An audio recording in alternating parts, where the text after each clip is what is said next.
Dale, this is vailychat. Yeah, okay, the vocal warm-up is officially out of the way.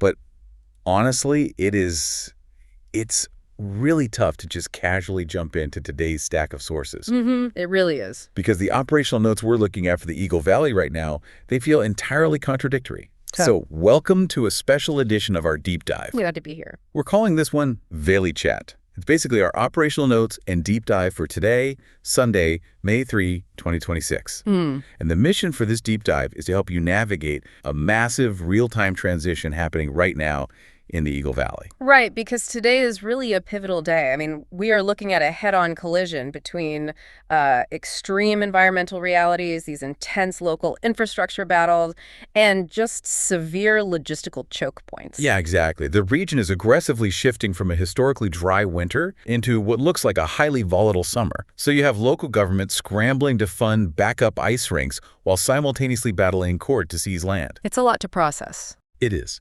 Okay, let's unpack this by starting with the absolute foundation of everything happening in the valley right now. Because every single logistical and economic decision we're looking at stems from one stark, unavoidable fact. The catastrophic lack of water. Right, the hydrological emergency. We are officially facing a 41-year historic low snowpack. Yeah. And the telemetry from the automated SNOTEL sites, specifically a SNOTEL site 842, well, it confirmed a total loss of snowpack on March 31. Which is, that March 31 date is the crucial metric here, because SNOTEL doesn't just measure the depth of the snow, it measures the snow water equivalent, which is the actual liquid water held in that frozen reservoir. Right, the actual water content. Exactly. So losing that entirely by the end of March, that's a staggering 5 weeks earlier than the 10-year median. 5 weeks. Wow. Yeah, it literally marks the earliest mid-elevation meltout we've seen in recorded history. See, I understand that an early melt is terrible for the ski resorts, obviously. But I'm looking at this May 1 report from state wildfire leaders to the governor, and they aren't just issuing a mild warning. No, not at all. They're issuing a Colorado wildfire red alert. They're warning of an exceptionally dangerous summer due to widespread extreme drought. Right. But why does a March meltout automatically guarantee a catastrophic fire season in July?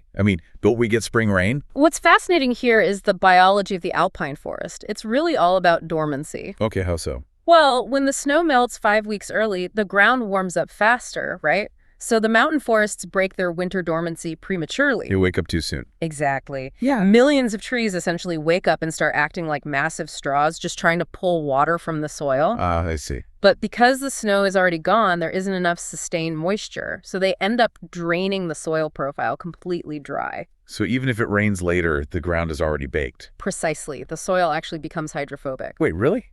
It repels water. Yeah, it literally repels it. So instead of absorbing spring rain, the water just flashes off the surface, which causes instant erosion.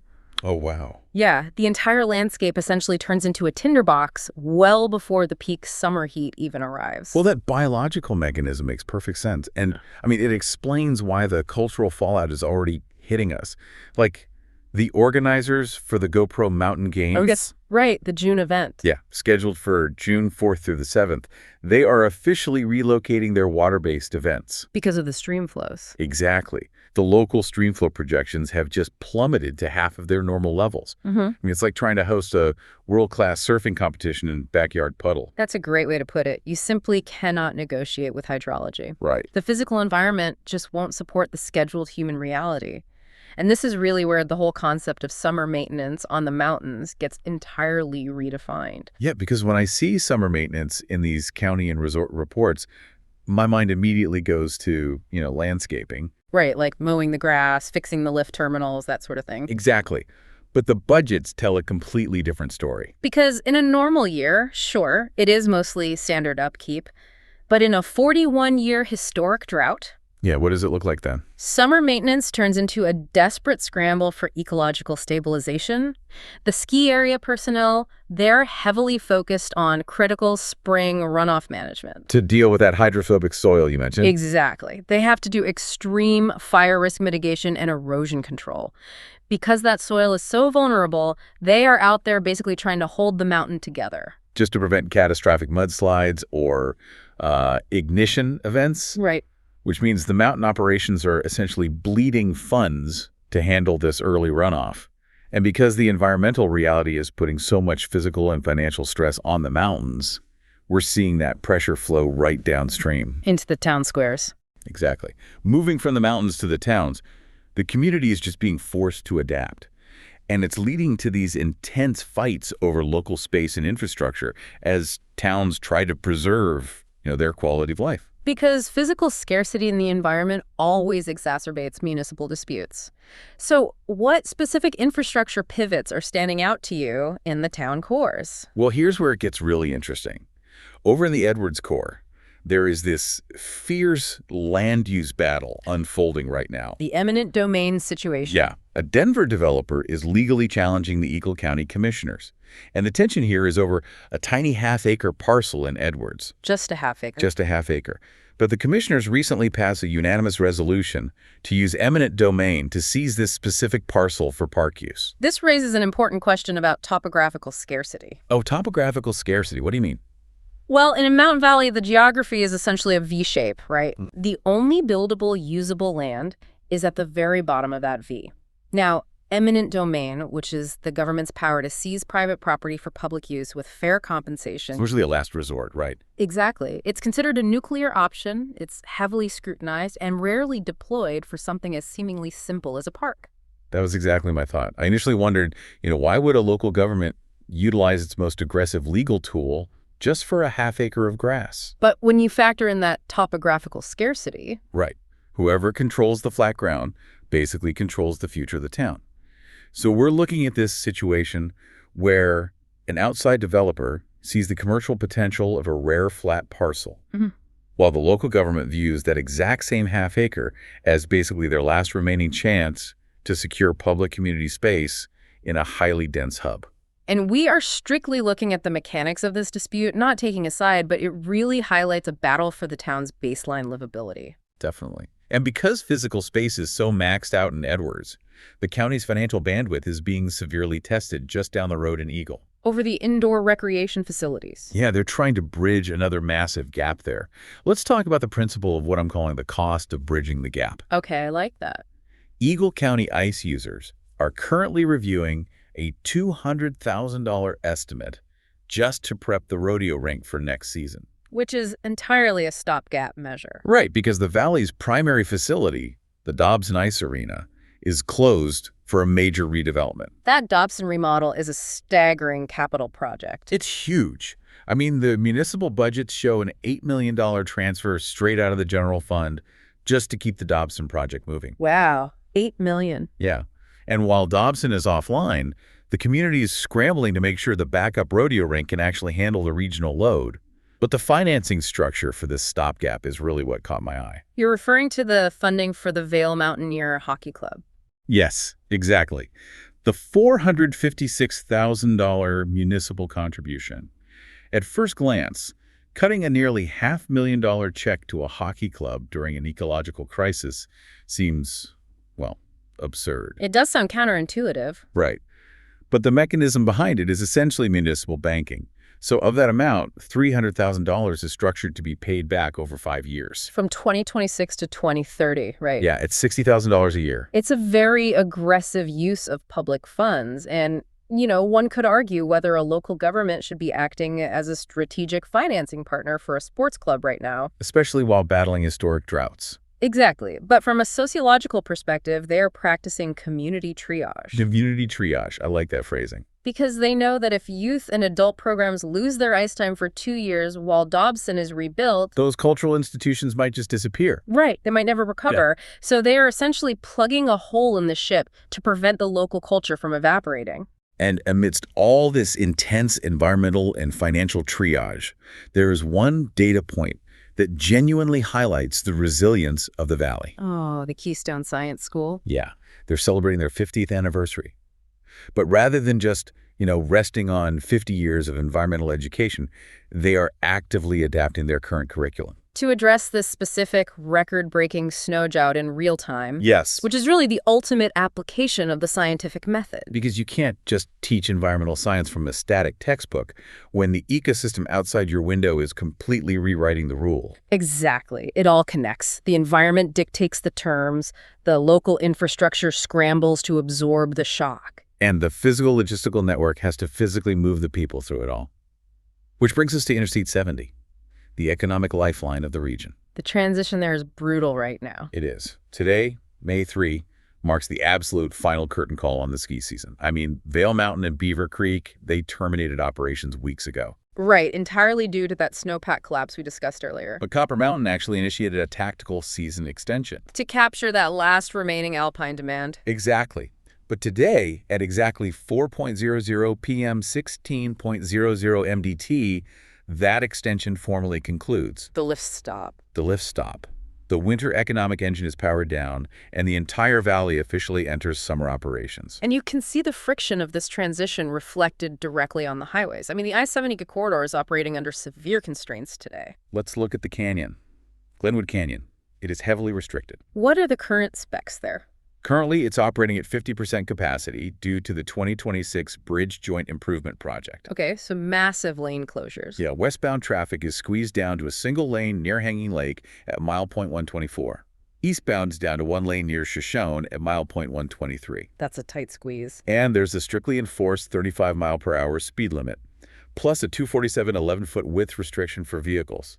Now, that 11-foot width restriction is a massive logistical hurdle for regional freight. I can imagine. But the reason for this aggressive traffic management isn't just the bridge join work. It's the underlying fragility of the canyon itself. Because of the old burn scars. Yes.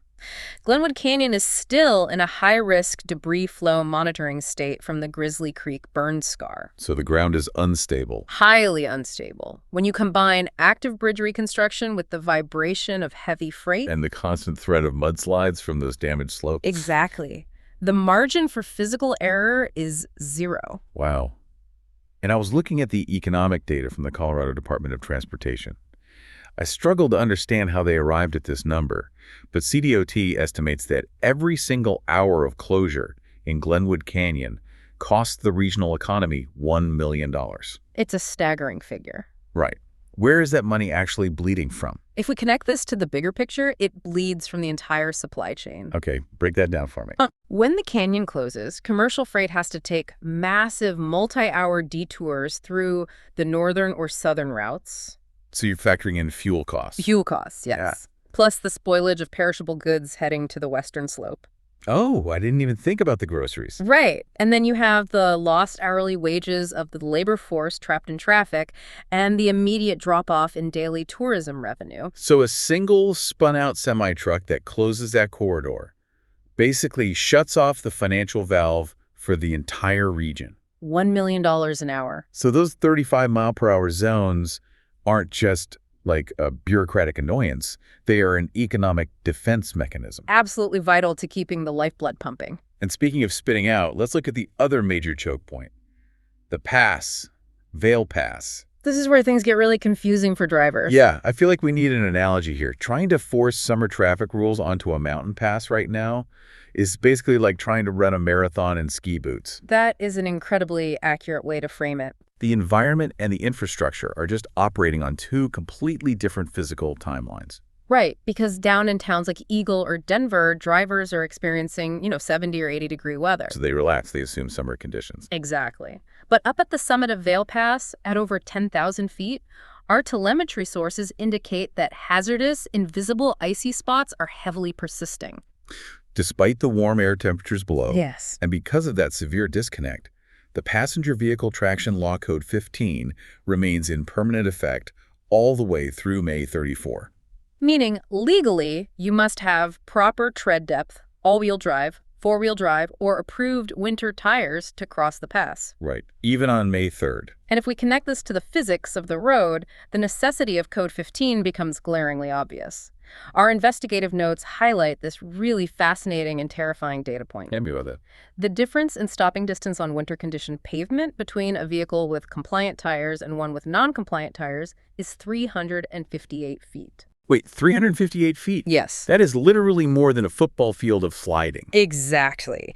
And on a mountain pass with sheer drops and heavy freight traffic, 358 feet is the literal difference between a safe, controlled stop and a multi-vehicle pileup. A pileup that triggers that $1 million an hour closure we just talked about. Precisely. So what does this all mean? We are watching a region grind through a brutal transition.